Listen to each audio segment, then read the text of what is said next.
Bom, e portanto dizia eu que se porventura quiserem ler sobre Eugênio de Andrade e alguma crítica, porque é importante saber o que leitores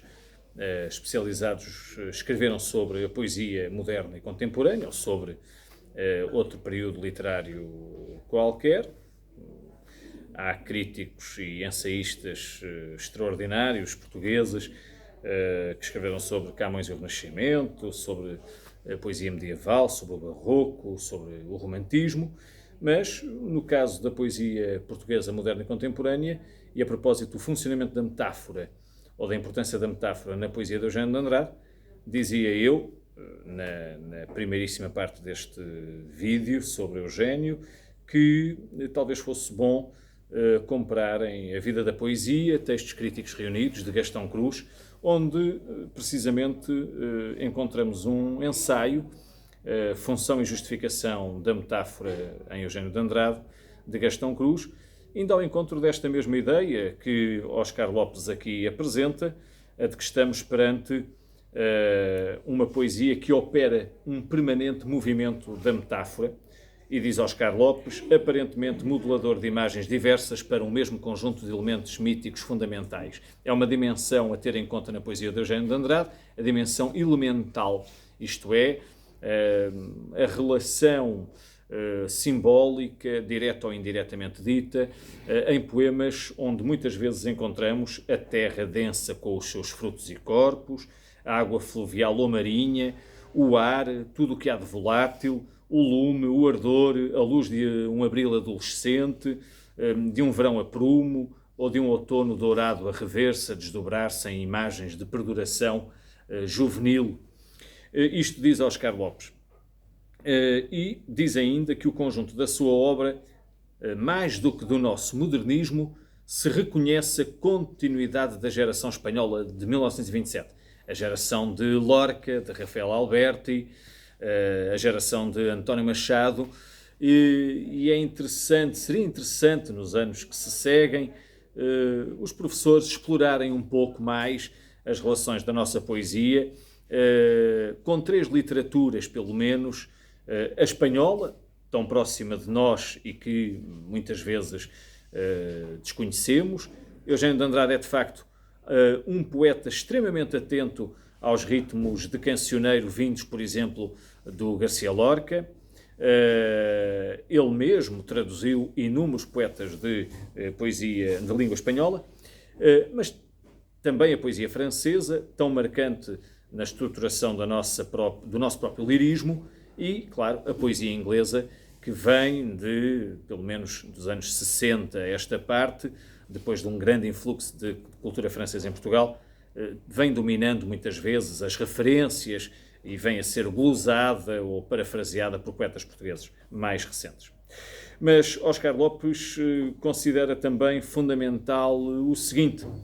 que a poesia de Eugênio de Andrade, sem perder o pé neste mundo de referências materiais, sem omitir o seu próprio testemunho das violências históricas a que assistiu, o fascismo espanhol, a Segunda Guerra Mundial, a Guerra Civil de Espanha, evidentemente, sem deixar de ter corpo, sentido e raízes sociais, sem nunca deixar de ter a influência da emoção frásica e musical vinda de um Camilo Peçanha, Eugênio é o poeta português mais próximo de uma poesia-música. Este é dos momentos, aqui neste excerto crítico de Oscar Lopes, um dos mais importantes. Eugênio é, a par de Camilo Peçanha, o poeta português mais próximo de uma poesia-música, numa linguagem maximamente cerrada sobre si ou inesgotável a qualquer paráfrase interpretativa. Quer dizer, uma linguagem obviamente referencial, nós encontramos com certeza referências diretas a questões histórico-políticas, a questões também do foro erótico-sensível, os corpos, as dunas, o rapaz, mas esta linguagem que é obviamente referencial corresponsabiliza o leitor pelo quê sempre móvel da referência real. E, de facto, nós encontramos depois fendas a abrir no paraíso poético, reinventado até na convicção demiúrgica das palavras. Há um poema de Eugênio de Andrade que fiz estas palavras, que sublinha bem essa ideia do poeta demiurgo. E, bom, de facto, a poética eugeniana vive dessa animalidade que inclui o humano, dessa atenção à presença da morte, que até aos anos 60 está um pouco eclipsada da sua obra, mas que a partir dos anos 60 em diante marca uma faceta melancólica, melancória da produção de Eugênio de Andrade, uma poesia, enfim, do eros infantil, desse Green God, que figurou o poeta de Eugênio e que traz muitas vezes uma certa herança de um bucolismo, onde o mato, o humus, o pólen, mas também as excreções, o sêmen, a animalidade, não se dissessui dessa carga erótica humana que o lirismo de Eugênio sabe cantar. Ora, nós vamos analisar justamente um poema onde este composto está presente, esse grau de sensualismo, enfim, de um subtil erotismo, mas poema este, as palavras que te envio são interditas, que depende de um tema obsessivo na poesia de Eugênio de Andrade, que é justamente o tema da poesia, o tema da palavra. As palavras que te envio são interditas, até meu amor pelo halo das searas. Se alguma regressasse, nem já reconhecia o teu nome nas suas curvas claras. Dói-me esta água, este ar que se respira, dói-me esta solidão de pedra escura, estas mãos noturnas onde aperto os meus dias quebrados na cintura. E a noite cresce apaixonadamente, nas suas margens nuas, desoladas, cada homem tem apenas para dar um horizonte de cidades bombardeadas. Se virem, enfim, a comunidade de leitores aqui de Alvalade, do Arieiro, cidade de Lisboa, se virem a poesia de Eugênio de Andrade sob o prisma dessa herança musical vinda de Camilo Peçanha, irão reparar que este poema, por exemplo, depende do modo como o poeta vai concatenar o verso. As palavras que te envio são interditas, até meu amor pelo halo das searas. É como se o verso, o metro, que é as palavras que te envio são interditas, julgo que é um alexandrino, na verdade são versos a serem alexandrinos que matematicamente fazem com que o verso se articule, ou o metro se articule matematicamente num esquema de 6 sílabas métricas mais 6 sílabas métricas. E logo à entrada deste poema nós temos o tema axial da poesia de Eugênio de Andrade, as palavras. E o sujeito dirige-se a um destinatário, a um tu indeterminado. As palavras que te envio são interditas, até meu amor pelo halo das searas. É interessante porque se a seara é um espaço extenso, de liberdade, que remete para o sul, esse sul tão amado por Eugênio de Andrade, ele que escreveu esse livro Alentejo e Além. A verdade é que Eugênio de Andrade aqui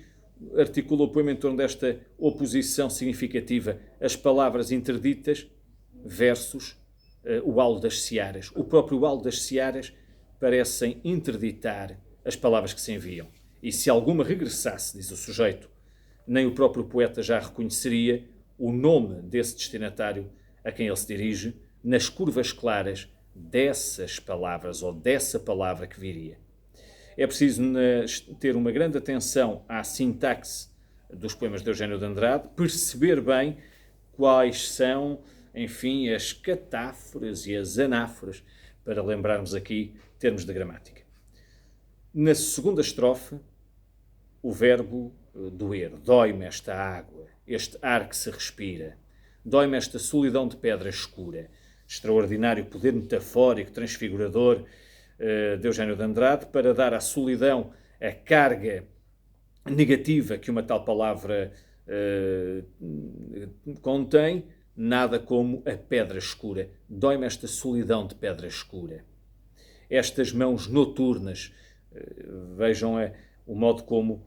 semanticamente, ao nível daquilo que é o campo lexical,